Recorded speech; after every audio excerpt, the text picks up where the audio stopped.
بزرگان عزیز، برادران ملت، ظاہر ہے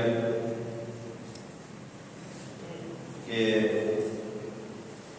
جس مہینے میں ہم نے اور آپ نے قدم رکھا ہے، یہ بڑا مبارک مہینہ، وہ بڑی برکتوں کا مہینہ ہے جس کو ماہ مبارک شعبان کہا جاتا ہے۔ اور ظاہر ہے کہ اس مہینے میں اللہ نے اپنا ایک خاص کرم اور اللہ نے اپنا ایک خاص رحم اس ماہ مبارک شعبان میں رکھا ہے۔ اس ماہ مبارک شعبان میں بے تحاشا فضیلتیں اور برکتیں اور رحمتیں اس مہینے کو گھیرے ہوئی ہیں، اور خوش بخت ہے وہ انسان کہ جس نے اس ماہ مبارک مہینہ سے کچھ نہ کچھ اخذ کیا اور پیغمبر اسلام نے اس مہینہ کو اپنا مہینہ قرار دیا ہے۔ پیغمبر اسلام اس مہینے میں جو عمل بہت زیادہ کثرت سے کرتے تھے اس کا نام ہے روزہ۔ پیغمبر اسلام اس مہینے میں سب سے زیادہ روزہ رکھتے تھے، اور جب اس ماہ مبارک رمضان کا آغاز ہوتا تھا تو پیغمبر اسلام کے حکم کے مطابق منادی ندا کرتا ہوا پورے مدینے میں گھومتا تھا اور کہتا تھا، اے مدینے والوں، خوش ہو جاؤ اور خوشی کے ایام آ گئے، یہ ماہ مبارک شعبان ہے۔ اور اس ماہ مبارک شعبان میں اللہ کے رسول نے فرمایا ہے کہ جو یہ چاہتا ہے کہ اسے قربت رسول اور رسول اللہ کی قربت اسے مل جائے اور قربت پروردگار اللہ کا قربت اسے مل جائے، اسے چاہیے کہ وہ اس ماہ مبارک شعبان میں زیادہ سے زیادہ روزے رکھے۔ پیغمبر اسلام مسجد میں بھی یہی فرماتے تھے کہ زیادہ سے زیادہ روزہ رکھو، اور پیغمبر اسلام ندا بھی اس لیے دلواتے تھے کہ وہ خواتین اور وہ عورتیں جو مسجد میں نہیں آ سکتی اور ان تک یہ پیغام نہیں پہنچ سکتا، وہ اپنے گھر میں رہ کے ماہ مبارک شعبان کا جو ہے وہ روزہ رکھیں۔ اور ماہ مبارک شعبان کے روزے کو پیغمبر اسلام نے فرمایا ہے کہ ایسے رکھو کہ ماہ مبارک شعبان کے روزے ماہ مبارک رمضان کے روزے سے مل جائیں۔ کثرت سے روزہ رکھو۔ اس مہینے میں ظاہر ہے کہ بتلانے کی ضرورت نہیں ہے، زیادہ تر بڑی بڑی ہستیوں اس ماہ مبارک شعبان میں آئی ہیں۔ امام حسین علیہ السلام کی ولادت،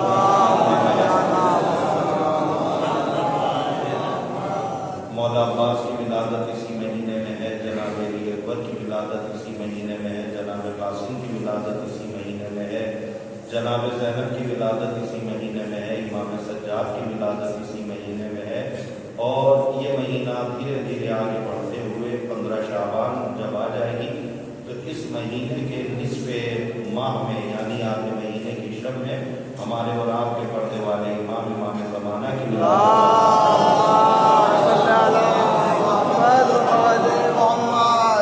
اور ظاہر ہے کہ یہ ماہ مبارک شعبان بڑا مبارک مہینہ ہے۔ اس میں زیادہ سے زیادہ ہم کو چاہیے کہ ہم اس ماہ مبارک شعبان میں زیادہ سے زیادہ استغفار کریں اور زیادہ سے زیادہ توبہ کریں اور زیادہ سے زیادہ روزہ رکھیں۔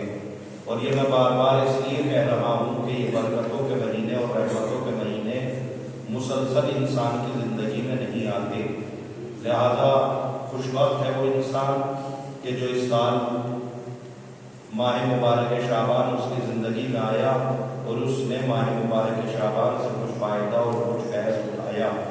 اب ظاہر ہے کہ زندگی کا کوئی بھروسہ نہیں ہے، پتہ نہیں انسان کی زندگی میں کہیں آخری شعبان نہ ہو، لہذا انسان اپنی زندگی کے آخری ایام سمجھ کر، آخری مہینہ سمجھ کر اس ماہ مبارک شعبان سے زیادہ فائدہ اٹھائے۔ اور دوسری چیز یہ بھی ہے کہ جن لوگوں کے قضا روزے رہ جاتے ہیں وہ بھی یہ سوچتے ہیں کہ ٹھیک ہے قضا روزے ہو گئے، تو اس قضا روزے کو کب کریں گے آپ؟ تو ظاہر ہے کہ صبح کی نماز قضا ہو جاتی ہے تو آپ ظہر بعد میں پڑھتے ہیں، آپ ظہر سے پہلے صبح کی نماز پڑھ لیتے ہیں۔ کیوں پڑھ لیتے ہیں؟ کہ وہ آپ کی قضا ہے۔ حالانکہ یہ طریقہ نہیں ہے کہ ظہر سے پہلے جو ہے وہ نماز صبح پڑھے، اس لیے کہ نماز ظہر کو اس کے وقت پہ پڑھیے، اور نماز ظہر کے بعد جو ہے وہ آپ اپنی قضا نماز جو ہے وہ پڑھ سکتے ہیں۔ ہمارے یہاں جو ہے وہ الٹا کام ہے، ہمارے یہاں جو ظہر کا اول وقت ہوتا ہے اس وقت جو ہے وہ صبح کی نماز پڑھتے ہیں، معلوموں کو اول وقت نہیں چلا جاتا، لہٰذا جس کا اول وقت ہے پہلے وہ پڑھ لے۔ صبح کی نماز تو قضا ہو ہی گئی ہے، اب آپ اسے چاہے 2 بجے پڑھ لیں، 3 بجے پڑھ لیں، 4 بجے پڑھ لیں، یا صبح میں 10 بجے پڑھ لیں، اس کا کوئی مسئلہ نہیں ہے، لیکن جو آپ کی نماز کا اول وقت ہے اس وقت میں پڑھیں۔ اور دوسری چیز یہ ہے کہ نماز صبح کا جو قضا ہے، ظاہر ہے کہ یہ قضا بالکل اس طریقے سے ہم پڑھنے لگے ہیں کہ جیسے قضا جو ہے وہ مثلاً ہمارا حق ہو۔ اب اس طریقے سے نمازیں ہماری قضا ہونے لگی کہ جیسے ہمارا حق ہو۔ آپ نے دیکھا ہوگا کہ، اور اگر نہیں دیکھا ہے تو بزرگوں سے معلوم کریے گا کہ نماز صبح پہلے زمانے میں، اور آج سے قریب کوئی 15-20 سال پہلے، جب اس طریقے کا ماحول نہیں تھا، پڑھے لکھے لوگ تھے، کتابوں پہ ان کی نگاہ ہوتی تھی اور باقاعدہ مسئلے مسائل کو جانتے تھے، تو اس زمانے میں لوگ جو ہے وہ نماز صبح کو قضا جو ہے وہ کرتے تھے، لیکن کوشش یہ کرتے تھے کہ نماز صبح قضا نہ ہو، نماز صبح کو اول وقت پڑھتے تھے۔ آج ہمارے یہاں ایک طریقہ بن گیا، جیسے اگر پڑھا بھی جائے تو یہ کہا جائے گا کہ نماز صبح جو ہے وہ قضا پڑھ لیتے ہیں، نہ کہنے والا جھجکتا ہے نہ سننے والا جھجکتا ہے۔ پرانے زمانے میں انسان اگر بڑی مسجد میں کوئی انسان قضا نماز پڑھنے لگتا تھا تو ہر ایک آدمی جو ہے اسے مایوب نگاہوں سے دیکھتا تھا، ارے ان کی نماز قضا ہو گئی۔ وہ انسان گھبراتا تھا یہ کہتے ہوئے کہ میں کیسے کہوں کہ قضا نماز جو ہے وہ مثلاً جو ہے وہ قضا نماز جو ہے وہ مثلاً میری نماز قضا ہو گئی۔ اور اگر نماز قضا ہو بھی جاتی تھی تو یہ بھی طریقہ رہا ہے کہ وہ قضا نماز اپنے گھر پہ پڑھ کے آتا تھا کہ بھائی مسجد میں جائیں گے تو مسجد میں پوچھیں گے کہ بھائی یہ نماز کیسے پڑھو گے، ارے نماز قضا ہو گئی۔ یعنی قضا کرنا آج سے 15-20 سال پہلے ایک عیب سمجھا جاتا تھا، اور آج کی تاریخ میں قضا نماز کرنا یہ ہمارا دستور زندگی بن گیا ہے۔ آج کی تاریخ میں جو انسان اول وقت نماز پڑھتا ہے ہم اسے اپنی زبان میں بیوقوف سمجھتے ہیں، اسے ہم کہتے ہیں ارے ان کے پاس کوئی خامی نہیں ہے، یہ بیچارے نماز ہی تو پڑھیں گے، ان کے پاس کیا ہے صاحب، ہمارے پاس تو بہت زیادہ مشکلات ہیں، رات میں 1-2 بجے سوتے ہیں۔ تو آپ مجھے بتائیے، آپ اپنے بچوں کا پیٹ بھر رہے ہیں یا اپنے گھر والوں کے لیے ضروریات زندگی کو اگر حاصل کر رہے ہیں تو آج سے 20 سال پہلے آپ کے آبا و اجداد کیا آپ کے لیے روٹی نہیں لاتے تھے، آپ کے لیے کسب معاش نہیں کرتے تھے؟ لیکن ہم نے یہ طریقہ ان میں تو نہیں دیکھا، وہ تو ٹھیک مغرب کے بعد کھانا کھا لیتے تھے اور اس کے بعد بستر کی تیاری کر لیتے تھے۔ لیکن اب تو حالات اتنے خراب ہو چکے ہیں، رات میں جو جتنا زیادہ دیر رات تک جاگے، سمجھ لو اتنا بڑا جو ہے وہ پڑھنے لکھنے والا اور اتنا بڑا آدمی ہے جو رات میں زیادہ دیر تک جاگے، اور صبح میں جو زیادہ جتنی دیر سے اٹھے اتنا اچھا آدمی۔ معلوم ہے یہ طریقہ کس نے بدلا؟ یہ طریقہ ہم لوگوں نے بدلا، اور میں معذرت کے ساتھ کہنا چاہتا ہوں کہ یہ طریقہ ہم لوگوں نے نہیں بدلا بلکہ ہمارے اعمال و کردار نے بدلا، چونکہ ہم اس کو پسند ہی نہیں کرتے۔ ہم اس کو تو پسند کرتے ہیں کہ جو دین میں ہو یا نہ ہو بس ہمیں اچھا لگتا ہو۔ ہم اس کے لیے تو لڑتے ہیں کہ میں اس میں یہ کیا ہو گیا، یہ کیا ہو گیا، یہ کیا ہو گیا۔ ہم اس میں تو لڑتے ہیں کہ اگر کسی نے جو ہے وہ مثلاً اذان جو ہے وہ غلط دے دی یا اذان جو ہے وہ وقت سے پہلے دے دی، اس میں تو ہم نے لڑتے ہوئے دیکھا، لیکن کبھی ہم نے یہ سوچا کہ آیا جو چیز ہمارے اوپر ضروری ہے، جس کو ہم کہہ رہے ہیں کہ نماز صبح قضا ہو گئی، آیا قضا کیا ہمارا حکم ہے؟ قضا تو ایک اللہ کا رحم ہے، قضا تو ایک اللہ کا ایک کرم ہے کہ اس نے آپ سے کہہ دیا ہے، ڈھیل دے دی ہمارے مراجع کرام اور مجتہدین نے کہ ٹھیک ہے تم اس وقت نماز نہیں پڑھ سکتے، قضا ہو جائے، اس لیے کہ انسان ہے، گنہگار ہے، کبھی کبھار غلطی ہو جاتی ہے، آنکھ لگ جاتی ہے، انسان پریشان بھی ہوتا ہے، ٹھیک ہے کبھی کبھار قضا ہو گئی، ٹھیک ہے کبھی کبھار قضا ہو گئی ہے تو ٹھیک ہے پڑھ لو۔ لیکن اگر وہی قضا نماز ہماری عادت بن جائے، آج ہم اپنے گریبان میں منہ ڈال کے دیکھیں تو آیا ہمیں اندازہ ہو جائے گا کہ کتنی نمازیں ہم نے نماز صبح ادا پڑھی.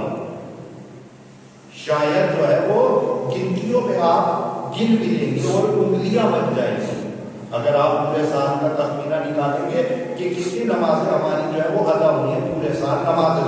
نماز ظہرین میں تو آدمی جانتا ہے ٹھیک ہے وقت نکال لیتا ہے, نماز مغربین میں بھی وقت نکال لیتا ہے, لیکن نماز صبح جو ہے وہ کتنی قضا کر رہے ہیں اور یہ ہم اپنی عادت بنا چکے ہیں. اب تو پہلے میں نے کہا تھا کہ پہلے کے لوگ جو ہے وہ نماز صبح قضا کر کے کسی کو بتلانا عیب سمجھتے تھے, سب کے سامنے نماز صبح پڑھتے نہیں تھے. وہ یہ سوچتے تھے مطلب ایسا نہیں کہ وہ پڑھتے ہی نہیں تھے, نہیں پڑھتے تھے, چھپا کے پڑھتے تھے, گھر پہ پڑھ کے آتے تھے. لیکن آج کیا حال ہے؟ آج تو الحمدللہ یہ حال ہے جسارت کا, گناہوں کا, بغاوت کا. اب تو اتنا حال ہے کہ پڑھانے والے پیش امام سے کہہ دیا جاتا ہے قبلہ رک جائیے قضا نماز پڑھ لے پہلے. اب وہ جھجک ہی نہیں رہا, اب تو وہ اس کو اچھی بات سمجھتا ہے کہ ہم مولانا سے کہہ رک جائیے عیدین کی نماز, اور عیدین میں آپ نے زیادہ تر دیکھا ہوگا ہاں بھی رک جائیے مولانا صاحب ابھی نہ پڑھائیے گا, ابھی نماز صبح پڑھ رہے ہیں. معلوم ہوا پوری مسجد, آپ کبھی منظر دیکھیں گے تو آپ کو شاید حیرت ہو یا نہ ہو, لیکن حیرت ہوتی ہے کہ کبھی کبھی معلوم جتنی مسجد میں عیدین کی نماز پڑھنا ہے سارے کے سارے نماز صبح جو ہے وہ قضائی پڑھ رہے ہیں. کم سے کم سوچیں تو صحیح کہ ادا کس دن کریں گے ہماری نماز صبح جو ہے وہ ادا کس دن ہوگی, جبکہ خود پروردگار قرآن مجید میں کہتا ہے کہ میں نے تمہارے لیے رزق کے دروازے کھول دیے ہیں, اب تمہاری ذمہ داری ہے کہ تم رزق لینے کے لیے کس وقت آتے ہو.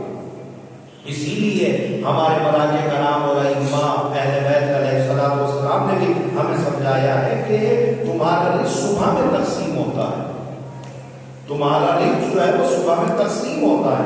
لہٰذا نماز صبح کے وقت جو ہے وہ تم جو ہے وہ تقسیم بندی کے لیے چلو. ایک جو ہے وہ طریقہ ایک صاحب ایک طریقہ اور بھی چل گیا, معلوم پیٹ کو گھٹانے کے لیے, چربی کو کم کرنے کے لیے, یا ڈاکٹر کے بتائے ہوئے طریقے کے اوپر ہم 4 بجے تو چلنے کے لیے تیار ہیں لیکن نماز صبح پڑھنے کے لیے تیار نہیں. آپ مجھے بتائیے کیا یہ نماز سے محبت ہے یا نماز سے دشمنی ہے؟ معلوم وہ ٹہل لیں گے, گھوم لیں گے, چونکہ ڈاکٹر نے بتایا ہے کہ اتنے کلومیٹر آپ کو چلنا ہی چلنا ہے, لیکن نماز نہیں پڑھیں گے. آپ مجھے بتائیے کیا ہے, آپ کس سے کھلواڑ ہو رہا ہے, آپ کس کو دھوکہ دے رہے ہیں؟ اللہ رسول کو اور امام کو دھوکہ دے رہے ہیں. میرے عزیز تو یقین جان لیجیے جو انسان اللہ رسول اور امام کو دھوکہ دیتا ہے اصلا وہ اللہ رسول اور امام کو دھوکہ نہیں دے رہا ہے, وہ خود اپنے آپ کو دھوکہ دے رہا ہے. لہٰذا میری قوم کے نوجوانوں کوشش کریے کہ کم سے کم جو ہے وہ نماز صبح ہماری زندگی میں کم سے کم قضا ہو, زیادہ تر ادا کرنے کی کوشش خود بھی کریں اور اپنے گھر میں بھی. آپ دیکھیں تو صحیح کہ جس وقت جو ہے وہ نماز صبح پڑھتے ہیں اس وقت نصیب صبح چلتی ہے. یہ نصیب صبح ہمارے بدن کے لیے جو ہے وہ بہت صحت یابی کے لیے جو ہے وہ شفا ہے ہمارے لیے. نماز صبح یعنی اذان صبح جو ہوتی ہے اور اذان صبح کے بعد جو خبر چلتی ہے اس کو نصیب صبح بولتے ہیں. اس کی خاصیت یہ ہوتی ہے کہ اس وقت دنیا کی ہر ایک مخلوق کو نیند آتی ہے. وہ کتا جو پوری رات بھونکتا ہے وہ بھی نصیب صبح کے وقت جو ہے اس کو جاتا ہے. وہ بیمار جو پوری رات تڑپتا ہے اس کو بھی اگر شفا ملتی ہے تو نصیب صبح کے وقت جو ہے وہ ملتی ہے. وہ بیمار جو رات بھر نہیں سو پاتا لیکن صبح کے وقت سو جاتا ہے, لیکن نصیب صبح کے وقت آپ کو جاگنا ہے. کیوں جاگنا ہے؟ کہ اللہ کے دربار کی ایک خاص ہوا تمہارے لیے نعمت لے کے آ رہی ہے. جب تم نماز نصیب صبح لو گے اور نماز صبح پڑھو گے تو تمہیں رزق پروردگار بھی مل چکا ہے, اور یہ جو ہوا ہے اس کو لینے کی کوشش کرو تاکہ اس کے ذریعے سے تمہارے جسم سے ساری بیماریاں دور ہو جائیں. اللہ نے یہ ساری چیزیں ہمارے لیے قابل شفا بنا کے رکھی ہے. وہ ایک غلط بات ہے کہ ہم اس کو سمجھ نہیں پاتے. ایک طریقہ اور بھی ہے اور وہ طریقہ چنانچہ حالانکہ یہ موضوع نہیں ہے, لہٰذا آپ نے دیکھا ہوگا اللہ جو ہے وہ ان کو غریب رحمت کرے. ایک شاعر اعظم تھے جناب ساحل سرسوی صاحب, جو لوگ جانتے ہوں گے وہ بتائیں گے. ساحل سرسوی صاحب اللہ غریب رحمت کرے پروردگار والوں کو. ساحل سرسوی صاحب جو ہے وہ ہمیشہ نماز صبح پڑھتے تھے, یعنی نماز صبح نہیں چھوڑتے تھے, اور نماز ظہرین مغربین میں کبھی دکھتے نہیں تھے. نماز صبح چھوڑتے نہیں تھے, ظہرین مغربین پڑھتے نہیں تھے. تو کسی نے خود ہمارے استاد محترم علامہ سید علی شاہ حضرت جوادی نے جشن قسمت انوار الدین آباد میں ہوتی ہے 20 جماعت ثانی کو، اس میں آئے ہوئے تو نماز صبح پڑھ رہے ہیں، لیکن زہرین مغربین میں نہیں دکھے۔ تو علامہ جوادی نے ان سے سوال کیا کہ آپ صاحب خیریت تو ہے، نماز صبح تو تم پڑھتے ہو لیکن زہرین مغربین کیوں نہیں پڑھتے؟ صاحب سرجوی نے کہا، اپنی بات ہے، صاحب سرجوی نے کہا بلّہ آپ ہی نے تو کہا ہے کہ رزق جو ہے وہ صبح کی نماز میں بڑھتا ہے، میں صبح جا کے لے آتا ہوں، پھر پورے دن جانے کی کیا ضرورت ہے؟ تو اس کا مطلب یہ ایک انسان کی اپنی ایک الگ الگ سوچ ہے۔ میری قوم کے نوجوانوں، آج جو ہم گھنٹے تعویذ دعا اور مولانا صاحب ایسے دعا بتلا دیجیے، ایسا بن بتلا دیجیے کہ جس سے ہمارے رزق میں وسعت عطا ہو جائے، جس سے ہمارے رزق بڑھ جائے۔ لہذا اگر رزق میں برکت چاہتے ہو، رزق میں وسعت چاہتے ہو تو کچھ نہ کرو، کم سے کم نماز صبح ادا کرنے کی کوشش کرو، کوشش کرو کہ نماز صبح قضا نہ ہو۔ اگر انسان جو ہے وہ روزانہ اپنے دن کا محاسبہ کرتا ہے، اور عقلمند دکاندار بھی وہی ہوتا ہے کہ پورے دن کا اپنا محاسبہ کرے کہ آج کے دن ہم کتنے نفع میں گئے، کتنے فائدے میں گئے، تو آپ کم سے کم روزانہ اپنے دن کا محاسبہ کریں کہ آیا واقعا ہم نے کتنی نماز صبح قضا کی ہے اور کتنی نماز صبح ادا کی ہے۔ انشاءاللہ کل ہی سے اگر 8 دن جو ہے وہ مہینے بھر میں جو ہے وہ قضا نماز ہوئی ہے تو انشاءاللہ جیسے آپ سوچیں گے یہ 7 بھی ہو سکتی ہے، 5 بھی ہو سکتی ہے، 4 بھی ہو سکتی ہے، 3 بھی ہو سکتی ہے اور ختم بھی ہو سکتی ہے۔ لیکن میری قوم کے نوجوانوں ایک بات ہمیشہ سن لینا کہ نماز صبح قضا پڑھنا یہ اللہ کا کرم تو ہو سکتا ہے، ہمارا حق نہیں ہے۔ یہ اللہ کا کرم ہے، معاف کرنے پہ آئے تو ٹھیک ہے معاف کر سکتا ہے، لیکن ہمارا حق نہیں ہے۔ ہمارا حق کیا ہے کہ نماز پنجگانہ کو اس کے وقت کے اوپر پڑھنا۔ نماز صبح کا جو وقت ہے اس کو نماز صبح کے وقت پڑھے، نماز ظہر کو نماز ظہر کے وقت پڑھے، اور نماز عشاء کے وقت میں نماز عشاء کو پڑھے۔ بسم اللہ الرحمن الرحیم، والعصر ان الانسان لفی خسر الا الذین آمنوا وعملوا الصالحات وتواصوا بالحق وتواصوا بالصبر۔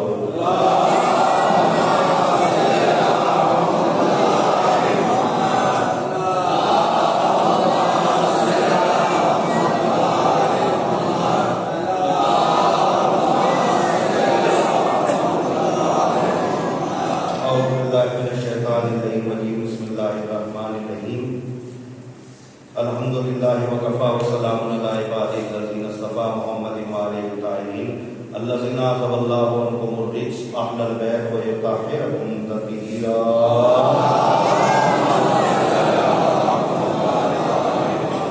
اما بعد فقط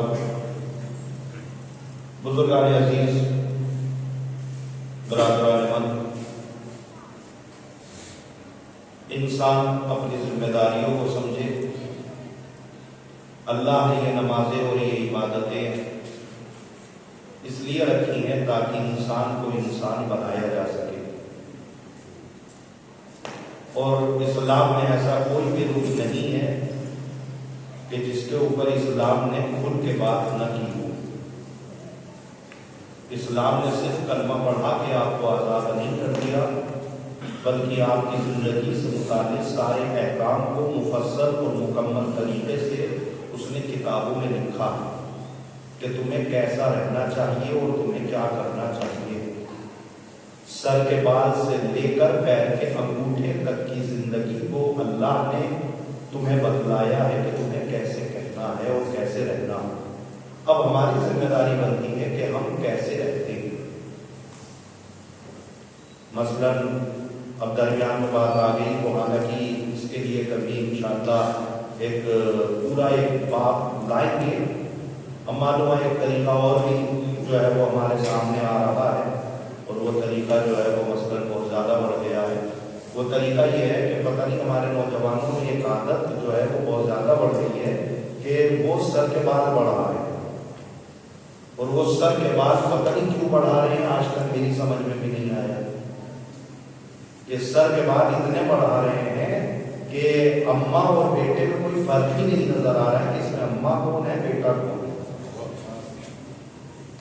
داڑھی بڑھانے کی بات آتی ہے تو داڑھی پہلے تو ہم کہتے تھے رکھو رکھو رکھو، اب جو ہے وہ داڑھی ایسی رکھی جانے لگی ہے کہ باقاعدہ جو ہے وہ ایک مفصل طریقے سے انسان سوچتا ہے کہ یہ داڑھی کتنی بڑی ہے۔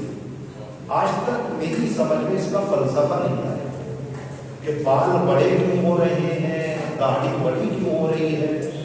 پہلے لوگ رکھتے نہیں تھے، ہم بھی خوش ہوتے تھے جب ابھی لوگوں نے رکھنا شروع کی تو ہم بھی خوش ہوئے کہ بھئی چلو کم سے کم جو ہے وہ ہماری ایک ذمہ داری تو ختم ہوئی کہ آدمی نے نوجوان بیچارے داڑھی رکھ رہے ہیں۔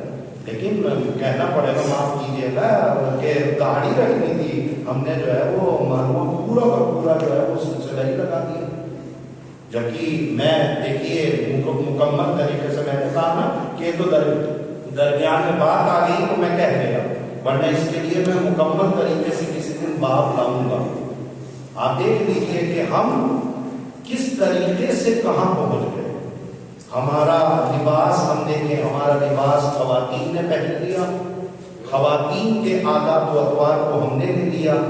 اب سمجھ ہی میں نہیں آ رہا ہے کہ اس میں مرد کون ہے، عورت کون ہے۔ کبھی کبھی جو ہے وہ آپ جب روڈ اور سڑک سے چلتے ہوں گے تو ظاہر ہے کہ کبھی کبھی یہ منظر ہمیں بھی دیکھنے کو ملتا ہے، چونکہ ہم بھی سڑک ہی پہ چلتے ہیں، اور جیسے جو نگاہیں آپ کی ہوتی ہے ویسی نگاہیں ہماری بھی ہوتی ہیں۔ ایسا نہیں ہے کہ ہماری آنکھوں پہ جو ہے وہ گھوڑے کی طرح جو ہے وہ جھپے لگا دیے جاتے کہ نہیں سیدھے ہی دیکھ رہے ہیں۔ تو ہم نے بھی یہ دیکھا، اکثر و بیشتر افراد ایسے ملے کہ جس کے بارے میں جو ہے وہ، ابھی میں ایک جگہ مجلس پڑھنے کے لیے گیا تو جگہ کا نام نہیں لوں گا، منبر کے نیچے ایک بندہ ایسا بیٹھا ہوا تھا کہ میں پوری مجلس پڑھنے گیا اور میری سمجھ میں یہ نہیں آ رہا تھا کہ یہ لڑکی ہے کہ لڑکا ہے۔ ہاں جی دیکھیے، میں غلط نہیں کیا، میری سمجھ میں نہیں آ رہی کہ بات کیا ہے۔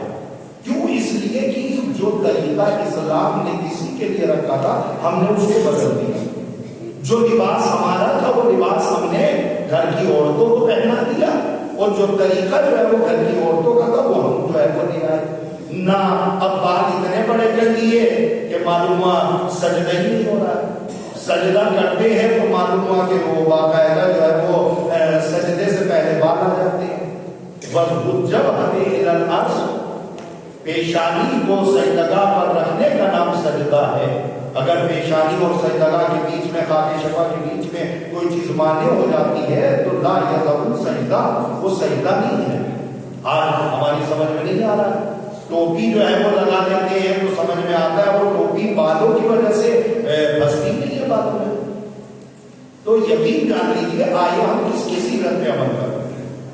اگر آپ بال بڑے کر کے یہ ثابت کرنا چاہ رہے ہیں کہ ہم سنت نبی کو پورا کر رہے ہیں تو نبی کی سنتیں اور بھی ہیں۔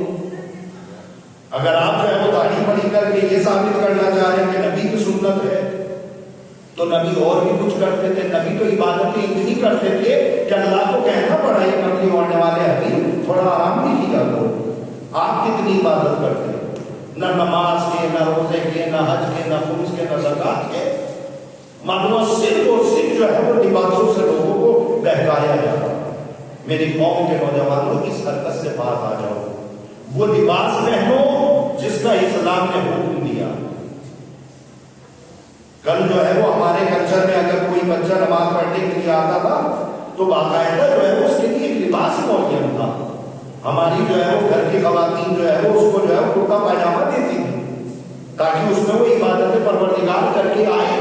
لیکن آج وہ طریقہ نہیں آئے تو جو جس لباس میں ہے اسی لباس کو نماز پڑھنے آ جاتا ہے، جبکہ اللہ کی بارگاہ میں سچ کے آنا چاہیے، سنور کے آنا چاہیے، خوشبو لگا کے آؤ، اچھا لباس پہن کے آؤ، مسواک کر کے آؤ۔ یہ سنت رسول ہے۔ یہ سنت رسول کب سے ہو گئی؟ اور یقین جان لیجیے کہ ظاہر ہے کہ ہمارے جو مراجع کرام ہیں مجتہدین نظام ہے، اگر کوئی صاحب یہ کہے کہ ہم نے تو انہیں دیکھ کے داڑھی رکھی تو بالکل صحیح بات نہیں، کیوں دیکھ کے آپ داڑھی رکھیے، لیکن تقوی کی اس منزل پر آ کے داڑھی رکھیے جس تقوی کی منزل پہ آ کے انہوں نے داڑھی رکھی۔ آپ نے صرف لباس لے لیا، 2 مٹھی سے زیادہ جو ہے وہ آپ داڑھی نہیں رکھ سکتے، بالکل کھلا ہوا ہے۔ ہمارے یہاں جو ہے وہ پتہ ہی نہیں ہے، لیکن 2 مٹھی داڑھی رکھنے کے لیے بھی شرط ہے کہ تقوی کی منزلوں کو فائز کر چکا ہو۔ کیوں؟ اس لیے کہ ظاہر ہے کہ ہماری جو داڑھی ہے جب یہ بڑھ رہی ہے تو ظاہر ہے کہ اس سے اسلام آگے بڑھ رہا ہے، تو ظاہر ہے کہ اگر ہم غلط کریں گے تو ظاہر ہماری داڑھی دیکھ کے اسلام بدنام ہوتا چلا جائے گا۔ داڑھی معلوم بڑھی جا رہی ہے اور معلوم شراب کے اسکوٹی اسٹارٹ کر کے نکلتے چلے جا رہے ہیں. آپ مجھے بتائیے آپ کس کو بدنام کر رہے ہیں؟ اس سے اچھا تو وہ داڑھی ڈھونڈا ہے جو داڑھی نہیں رکھتا. ٹھیک ہے نہ یہ دین میں نہ دنیا میں، لیکن جو اسلام کا نبھاتا ہو چکا ہے کم سے کم وہ تقوی کی منزلوں پہ آئے. میں اس بات کو بہت دن سے کہنا چاہ رہا تھا اور تقریباً جو ہے وہ اس چیز کو میری قوم کا میں لاؤں گا انشاءاللہ کسی دن مجلس میں بھی ہم پڑھیں گے اس کو مفصل باب اور احکام بنا کے اس کو پیش کریں گا. آج تو درمیان میں بات آ گئی تو کہہ دیا میری قوم کے نوجوانوں یہ بال بڑھانے کی عادت چھوڑ دیجیے، یہ داڑھی بڑھانے کی عادت چھوڑ دیجیے، داڑھی رکھیے. اسی لیے جو ہے وہ دبستان فارسی میں یہی ہے کہ اسلام میں داڑھی نہیں ہے، داڑھی میں اسلام ہے. اسلام میں داڑھی ہے، داڑھی میں اسلام نہیں ہے. جو بھی داڑھی رکھتا ہو وہ مسلمان ہی ہوگا، نہیں ایسا نہیں ہے. اسلام میں داڑھی ہے. داڑھی رکھنے سے انسان خوبصورت لگتا ہے، داڑھی رکھنے سے انسان کے اندر جمع بندی دکھتی ہے. داڑھی رکھنے کے اور بہت سارے فوائد ہیں، لہٰذا داڑھی رکھنی چاہیے. میں مخالف نہیں ہوں کہ کل سے سارے کے سارے کلین شیپ نظر آئے، نہیں ایسا نہیں ہے. داڑھی رکھیے لیکن ایسی داڑھی رکھیے کہ جس سے آپ انسان لگے، آپ کو کم سے کم مرد تو کہہ سکے. اب سمجھ میں نہیں آ رہا ہے کہ کون کس رو میں بہ رہا. اور یہ بات 1 سے 2، 2 سے 3، 3 سے 4 یہ پھیلتی چلی جا رہی ہے. آپ دیکھیے گا اگر اس کو آج کے ہی مقام پہ ہم نے نہ روکا تو آپ دیکھیے گا کہ پورا کا پورا مجمع ہی بالوں والا نظر آئے گا. کیونکہ جب یہ اچھا لگتا ہے 1 سے 2 آ جاتے ہیں، 2 سے 3 آ جاتے ہیں. پہلے کوئی نہیں تھا، انہوں نے کہیں کا دیکھا ہوگا، وہ اپنے آگے آئے، ان سے 2 ہوئے، 2 سے 3 ہوئے. ایک دن نتیجہ یہ آئے گا کہ آپ میں مکمل طریقے سے جو ہے وہ جس نے بال بڑے نہیں رکھے گویا کہ وہ شیعہ ہی نہیں. ہاں میں بس بات کو ختم کر رہا ہوں. دیکھیے بات رہ گئی کہ انشاءاللہ کسی موقع پہ عرض کریں گے. تو اس کا مطلب یہ ہے کہ انسان ان باتوں کو سمجھے کہ آیا بات کیا ہے. اسلام میں کوئی بھی نئی چیز جو ہے وہ پیدا نہ کرے. بس جو بات رہ گئی تھی انشاءاللہ کے خطبے میں مجھے یاد ہے میں نے روک دی ہے، انشاءاللہ وقت تمام ہو گیا. لہذا اسلام میں کوئی نئی چیز جو ہے وہ رائج نہ کرے. مثلا ایک چیز اور رائج ہو گئی، اب تھوڑا سا وقت ہے تو سن لیجیے. ایک چیز رائج یہ بھی ہو گئی کہ ہمارے یہاں محفلوں میں ماشاءاللہ بہت تیزی سے یہ تکرار ہو رہی ہے. ہمارے یہاں کیک کاٹے جاتے ہیں، اس میں ہم بھی ہیں، ایسا نہیں ہے کہ کوئی یہ کہے آپ نہیں ہے، ہم بھی. یہ کیک ہے کیا؟ بات یہ نہیں ہے کہ آپ اس میں یہاں سے لا رہے ہیں اور کون آپ کو دے رہا ہے. آپ اس پہ بحث نہ کریے، اس سے تو آپ بچ نکلیں گے مجھے پتا. ہاں آپ ہمیں یہ دعائی نہ دیجیے کہ فلاں کریں فلاں کریں. آپ یہ نہ آپ یہ بتلائیے کہ یہ کیک جو ایک تہذیب ہے، یہ تہذیب کس مذہب کی ہے؟ عیسائی مذہب کی. اور اس تہذیب عیسائیت کو آپ کہاں لے کے آ گئے؟ محفل میں. پہلے تو ایک طریقہ اور بھی چلا تھا کہ باقاعدہ جو ہے وہ کیک پہ نام لکھے جاتے تھے. مثلا امام حسین کا نام لکھ لیا، مولا عباس کا نام لکھ لیا. اب تو کیک یا پورا وہ ہے معاملہ تلواروں سے کٹ رہے. یہ تہذیب میں یہ دیکھیں میں مخالف نہیں ہوں، میں آپ کو جہاں لے جانا چاہ رہا ہوں وہاں سمجھیے گا. یہ جو آپ بالکل صحیح بات ہے کہ پاک ہے، صحیح جگہ سے آیا ہوا ہے، کوئی مسئلہ نہیں، اس پہ میرا کوئی اعتراض نہیں. میرا اعتراض یہ ہے کہ یہ کلچر کس کا تھا اور ہم نے کس کے کلچر کو لا کے کہاں پہ رکھ دیا. تو ظاہر ہے کہ آج تو اتنے کہنے والے لوگ مل بھی گئے. دیکھیں میں کھل کے کہہ دے رہا ہوں، آج تو اتنے لوگ اس جمعے کے مجمع میں کہنے والے مل بھی گئے کہ جب میں نے آپ سے پوچھا کہ یہ کیک کون سے مذہب کا کلچر ہے تو کم سے کم آپ نے ہمیں بتا دیا کہ یہ فلاں مذہب کا کلچر ہے. لیکن اگر ہمارے ولادتوں کی محفلوں میں کیک کٹنے کی رسم پیدا ہو گئی تو ہماری قوم کا بچہ یہ بھول جائے گا کہ یہ عیسائی مذہب ہے، وہ یہ کہے گا شیعہ مذہب ہے. آج تو آپ جانتے ہیں چونکہ یہ چیز دین میں داخل ہو گئی ہے، یہ چیز جو ہے وہ دین میں آپ داخل کر رہے ہیں. تو آپ کو پتا ہے کہ عیسائی مذہب کرتے تھے، آپ اپنے مذہب میں لے آئے، بہت اچھی بات ہے. تو عیسائی مذہب سے آپ جو چیز لے رہے ہیں دین میں کوئی نئی چیز پیدا کیوں کر رہے ہیں؟ کیا جو ہے وہ کیک کٹنے سے امام حسین خوش ہوں گے؟ کیا کیک کٹنے سے مولا عباس آگے جو ہے وہ انسانوں کو کہاں لے کے جا رہی ہے. میری قوم کے نوجوانوں، شاید پتہ نہیں، مجھے نہیں پتا کہ ایسے بزرگ یا ایسی بزرگ عورتیں ہمارے گھروں میں اس وقت پائی جاتی ہیں کہ نہیں پائی جاتی. اگر پائی جاتی ہوں گی تو وہ بتلائیں گی اور وہ کہیں گی کہ مولانا صحیح کہہ رہے تھے. آپ پوری ضروریات باہر سے کر لیجیے، ہماری عورتیں تیار ہو جاتی تھی. لیکن جس چیز کے اوپر نظر آتی تھی اس کے لیے ہماری جو ہے وہ خواتین یا ہمارے مرد بزرگ کہتے تھے نہیں نہیں یہ گھر میں بنے گا، باہر سے نہیں آئے گا. باہر کی چیزوں پہ نظر ہی نہیں مانتے تھے، گھر میں بناتے تھے.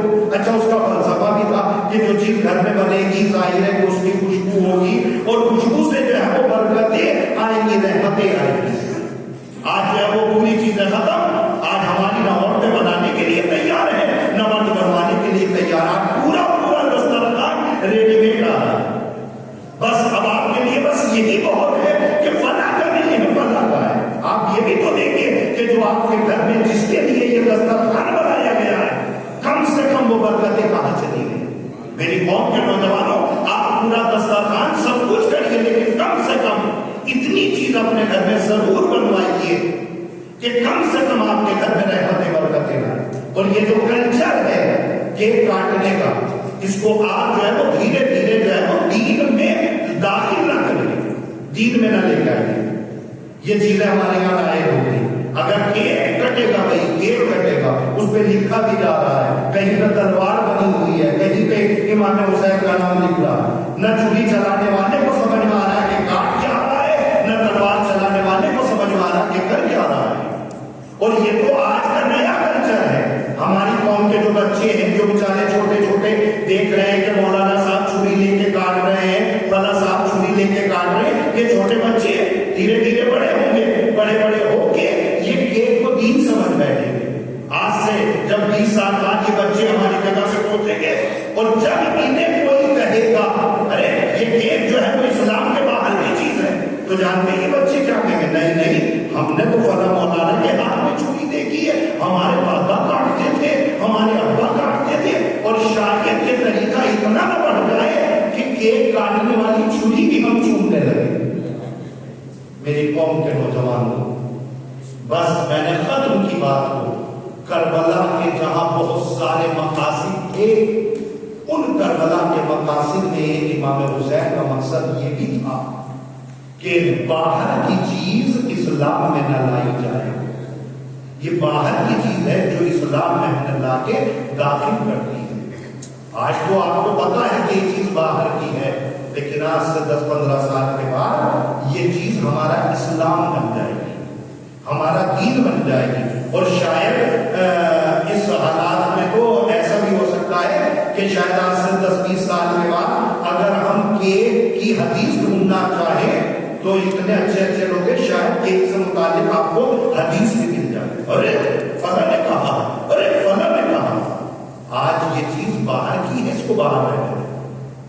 ایسا نہیں ہے کہ میں یہ کہہ رہا ہوں کہ یہ غلط ہے، نہیں، یہ چیز صحیح، آپ صحیح جگہ سے لائے ہیں، لیکن اس کو دین میں داخل نہ کریے، اس کو اسلام کا جز نہ بنائیے. پوری محفلوں کا مقطع محفل اگر کوئی بن رہا ہے تو یہ کیک ہی بن رہا ہے. رک جائیے گا ابھی کیک کٹے گا، رک جائیے گا ابھی کیک کٹے گا، رک جائیے گا ابھی کیک کٹے گا. بالکل ایسے ہی ہو رہا ہے کہ جیسے مجلسوں میں رک جائیے گا ابھی علم برآمد ہوگا، رک جائیے گا ابھی تابوت نکلے گا. ایسے مجمع کو روکا جا رہا. میری قوم کے نوجوانوں، یہ علم، یہ جلوس، یہ گہوارہ یہ دین کے جز ہے، لیکن کیک جو ہے وہ دین کا جز نہیں ہے. لہذا اس کو آپ باہر کے باہر آپ تقسیم کرنا چاہتے ہو کریے، کوئی مسئلہ نہیں ہے. آپ برتھ ڈے پارٹی میں جیسے چاہے ویسے کریں، کوئی مسئلہ نہیں ہے. ہمیں آپ کی زندگی پہ بولنا نہیں ہے. جس کلچر میں آپ جو ہے وہ قدم رکھ رہے ہو وہ کلچر خود اپنی تہذیب لے کے آتا ہے. لیکن چونکہ دین کے معاملے میں ہم اس کیک کے مخالف کل بھی تھے، آج بھی.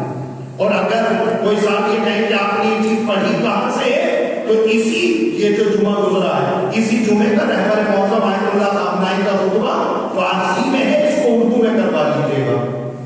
اس میں مکمل طریقے سے رہبر کے یہی جملے ہیں جو میں آپ کو بتا رہا ہوں کہ دین میں نئی چیز جو ہے وہ قائم نہ کریے.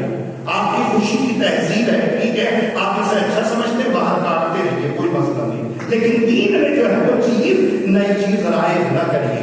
آپ کو نظر کرنی ہے، نیاز کرنی ہے، اپنے گھر سے پکوان پکا کے لے کے آئیے، اس پہ نظر امام کریے، نظر کرنے کا بھی ثواب ملے گا اور آپ کے گھر میں جو پک رہا ہے اس کا بھی ثواب ملا ہے، جو پکا رہا ہے اس کو بھی ثواب ملے گا۔ ایک ثواب ہے جو کتنی جگہ جو ہے وہ بڑھ رہا ہے۔ لہٰذا میری قوم کے نوجوانوں، یہ بڑے بڑے بال انہیں کٹا دو، یہ مکمل طریقے سے انسان کی صورت میں بنانی ہے۔ ہم لگے کہ واقعی ہم انسان ہیں، ہم مرد ہیں، کم سے کم ہم لگے۔ دوسری چیز یہ کہ اسلام میں وہ چیز داخل نہ کرے جو چیز اسلام میں نہ ہو۔ بسم اللہ الرحمن الرحیم، ان اللہ و ملائکتہ یصلون علی النبی یا ایھا الذین آمنوا صلوا علیہ وسلموا تسلیما۔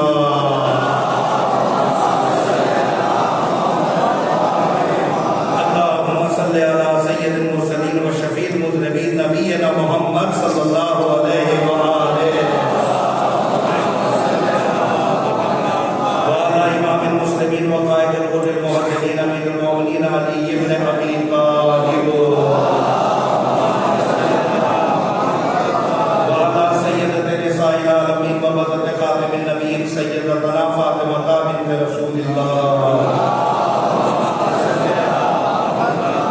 وعلى الحسن المجتبی والحسین شہید کربلا وعلی بن الحسین ومحمد بن علی وجعفر بن محمد وموسیٰ بن جعفر وعلی بن موسیٰ ومحمد بن علی وعلی بن محمد والحسن بن علی علیہ الصلوۃ والسلام